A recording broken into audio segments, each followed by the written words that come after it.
Yes, alright.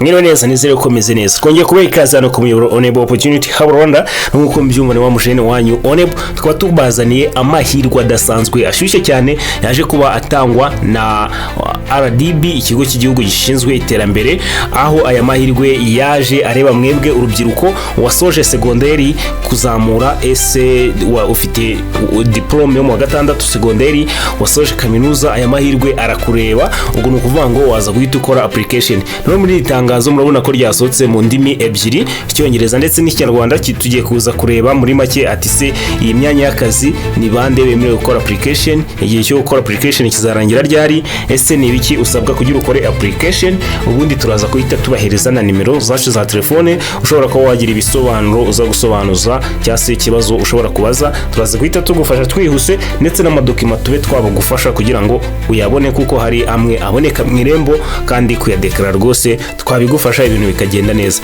Rero hano dutangiranye n'itangazo ryacu, urabona hano ni vacant announcement, the recruitment of law enforcement ranger. Rwanda continue to be the regional leader in biodiversity conservation and sustainable natural resources management. Through strong government commitment and active community participation, the country has made significant progress in ecosystem restoration, protection and the engagement species and the promotion of ecosystem as key of driver of economic growth. Hano rero tudasibye tujya muri byinshi, hano buri wese yaza kuba yabisoma akaza kuba yabimenya. Icyambere wowe niuza kumva ukeneye gusoma iri tangazo neza, uraza guhita twandikira turi guhereze, kuko ni ibintu biza guhita byihuta. Ahubwo hano abakenewe ni bari abantu bakora mu maparike y'ibirunga ndetse n'ahandi haba hari amashyamba, ibyanya nyaburanga in general, aho hano abazaba bahabwa akazi rwose. Murabona ahantu bavuze yuko bazakora, hari national park including Volcanoes, Akagera, Gishwati-Mukura and Nyungwe continue to strive. Hano rero niho hantu ubundi hazagira iki abantu bazaba bagiye kugira iki bakora. Rero murabona RDB in collaboration with African Parks invite applicants from qualified Rwanda nation for the position of law enforcement ranger. Rero uyu mwanya kuba wawutawuzi rwose ni uburinzi bwa Parike nyine muri rusange nicyo bivuze. Rero hano tugiye kuri job, hano job position law enforcement ranger. Rero kuri rwa rurimi rwacu rw'Ikinyarwanda sinzi niba amatangazo bayanditse kimwe yose asa, ariko urabona hano hakenewe abarinzi ba Parike. Abarinzi ba Parike rero ni law enforcement rangers. Murabona ko hakenewe abantu 96 nkuko twabivuze. Ahubwo reka tuze turebe atese uzaba ugomba gukora iki kugira ngo wumve niba ibyo bintu koko ubishoboye. Rero purpose of position, reporting the law enforcement to law enforcement warden. The ranger will be responsible for conducting field patrol and supporting related activities including wildlife monitoring, fire management and the overall protection of the park ecosystem. Rero hano urumva inshingano zawe, hano ni ibintu byo buri wese ashobora kuba yakora. Ugomba kuba wakora patrol, ukamenya ngo ahantu herereye ubuzima buhari bumeze bute, niba ari inyamaswa zimeze neza, niba ari n'ibindi binyabuzima bihari byose bimeze neza. Urumva hano ku bintu bijyanye na fire management ukaba wareba etise inyamaswa zishobora kuba zajya mu kaga, either hashobora kuba ari ahantu haciye insinga z'amashanyarazi inyamaswa zikaba zajyamo zigasha, cyangwa se hakaba havuka inkongi itewe n'ibintu bitandukanye. Ibyo ngibyo byose ugomba kubimanaginga kandi ukaza kuba uripotinga kuri law enforcement warden. Rero hano kuri duties and responsibilities ni ibintu byinshi cyane, mushobora kuba nabyo mwaza mukabisoma kugira tutaza gutinda. Ako harimo guconductinga patrol nkuko twari tubivuze, detect and prevent and report illegal activities with the park area. Nk'abari abantu babatuye ku birunga, shobora kuba yajyamo, wenda shobora kujya gutashyamo, shobora kujya gukora iki. Urumva icyo gihe niba agiye gutashyamo shobora guhuramo n'inyamaswa yashaka kumurwanya agahita yica, icyo gihe aba ayangirije ibidukikije kandi inyamaswa aba yamvuye ubuzima. Ibyo ni inshingano zawe kuba wacunga umutekano w'ubuzima buhari. Rero hari record wildlife observation and sign of illness. Niba hari inyamaswa ishobora kuba yagira ikibazo cy'uburwayi, ibyo bintu kabita nyine ni ukuvuga ngo niba uri muri park ubuzima bwaho burakureba, kandi ugomba kuba ibintu byose ubireba ukabishaka ku murongo warangiza ukagira iki bakaza gutanga raporo. Collaborate with electricity friends attends applicable at Akagera National Park. Rero ku Akagera National Park niba ugiye kuhakorera ibintu bijyanye n'umuriro w'amashanyarazi babihakorerwa, ugomba kugira iki, kuba wa collaboratingana n'abantu bahari kugira ngo umenye uburyo ki ugomba kurinda umuriro w'amashanyarazi inyamaswa zirimo. Rero contribute to the protection and conservation of park ecosystem. Birumvikana rwose ibinyabuzima biri muri parike ugomba kugira iki, gukomeza kubibungabungira umutekano, ubundi ibintu bikaza kugira iki, bikaza kugenda neza. Rero tugeze kuri step yo kumenya ngo ninde wemerewe gukora application, agomba kuba afite iki. Hano required qualification, knowledge and skills. Hano icyambere, application must meet the following minimum requirement. Minimum qualification of senior 6 A2 or TVET certificate. Ugomba kuba warasoje amashuri atandatu yisumbuye ufite A2 certificate, cyangwa se ufite warasoje level 5 muri TVET.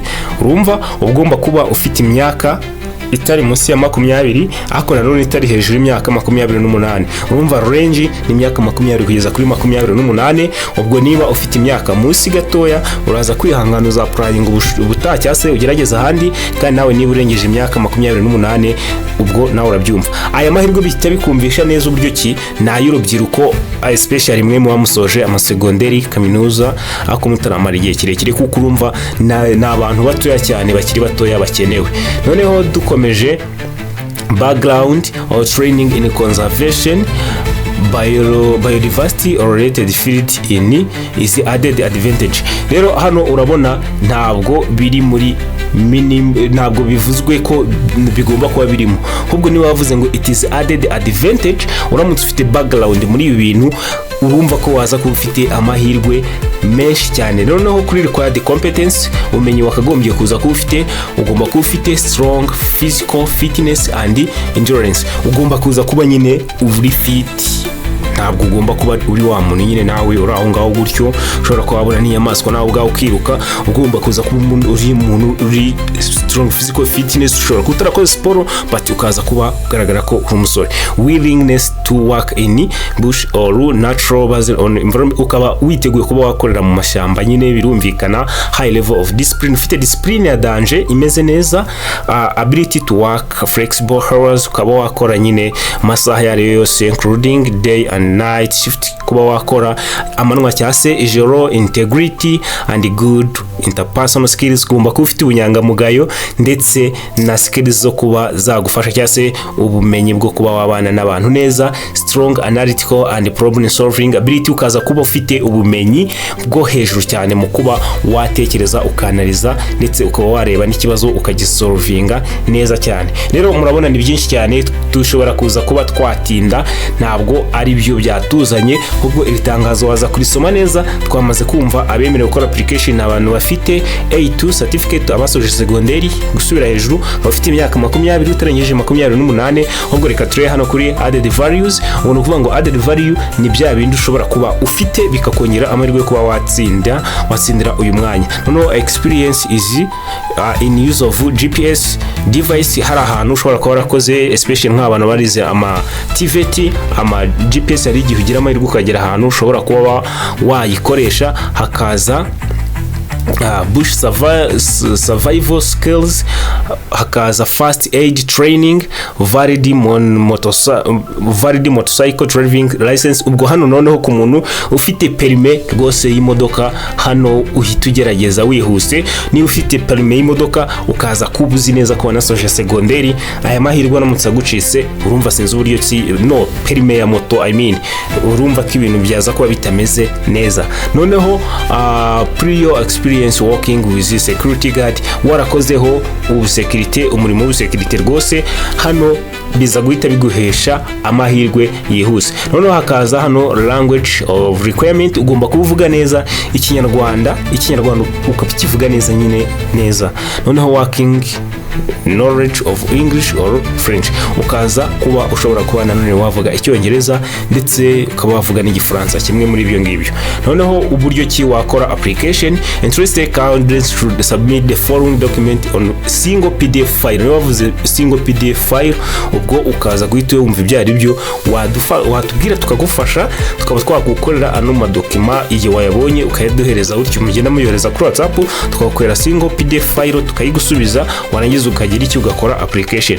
Noneho amadokima agomba kuba akenewe, hari application letter of course, curriculum vitae, ubwo ni mwirondoro, hakaza certificate copy of academic qualification, ugomba kuba ufite certificate yawe iriho academic nyine, ubwo ira diplome mu gatandatu, copy of national ID cyangwa se passport, ukaza kuba ufite medical certificate y'ingo ugenda kwa muganga bakagupima bakarakumeze neza bakayiguhereza. Noneho criminal record certificate, iyi ngiyi uyapplyinga mu irembo, ujya ku irembo cyangwa se ukatwandikira ati Onebu dushako ngewe ino document, ari wowe uza kumfasha kuyibona. Noneho any additional supporting document, hari indi bona for example nk'abo baba barakoze umurimo w'ubusekirite mbere cyangwa se izindi training, uhita ugaragaza iyo document ko ibintu byawe ubifite bimeze neza. Noneho application should be sent, iyo usoje uraza ugahita ugira iki wohereza kuri email. Email rero nta handi wayisanga kuri itangazo bihari, ariko natwe muri description iyo kanze hari handitse more, hariya imbere ya views uhita ubona inyandiko nini, ugahita urebamo hasi haba harimo ino email, ukaza kuba wayifashisha ukora application. Noneho deadline for application murabona yuko ari tariki 2 z'ukwezi kwa gatanu 2026 saa 11 rwose. Urumva aya mahirwe rwose kuyagerageza ni ibintu by'ingenzi. Only shortlisted candidates will be contacted for the next stage of recruitment process including assessment. Urumva hano niba bavuze ngo physical fitness, ntabwo bapfa kukujyana batabanje bacekinga ngo barebe niba uri fit nkuko babivuze. Rero urumva hazabaho no kuba babatumira mugende babarebere, bababwiye bagende bakora barebe ko mukomeye mumeze neza. Rero niba ari bwo bwa mbere ugeze hano rwose kuri Onebu Opportunity Hub Rwanda, subscribe ni ibintu by'ingenzi kugira ngo tuzajye tubana gatanu kandi mu mahirwe yandi azagenda aza umunsi ku wundi. Rero niba uraza gukenera ubufasha uraza kutwandikira kuri nimero ya telefone 07, ino nimero uyitwandikira ntabwo iduhamagara. Iyo ushaka kuduhamagara ushobora kuba watwandikira kuri iyi nimero ukatubwira ati none ngewe nshaka kuvugana namwe kuri telefone, duhereze nimero ya telefone twakuvugishaho. Icyo gihe duhita tureba umuntu mu bakozi bacu uri ku murongo ushobora guhita akwakira kuri telefone, tukaguhereza nimero ya telefone ukamuvugisha. Noneho nimero zacu ushobora kutwandikira kuri WhatsApp ni 07 kabiri 71 85042, turayisubiramo ni 07 kabiri 71 85042. Iyo nimero ukayiduha ukayitwandikiraho, tukaza guhita tugufasha kubafasha rwose. Mumaze kubimenyera uburyo bigenda, murabizi service iba inoze kandi iryoshye cyane. Nizere uko aya mahirwe mugiye kuza guhita muyagerageza. Bye bye, yari Onebu. Thank you for watching my video. Let's meet in next video. Just hit the bell so that you can be updated at every opportunity we will try to organize for you. Thank you very much.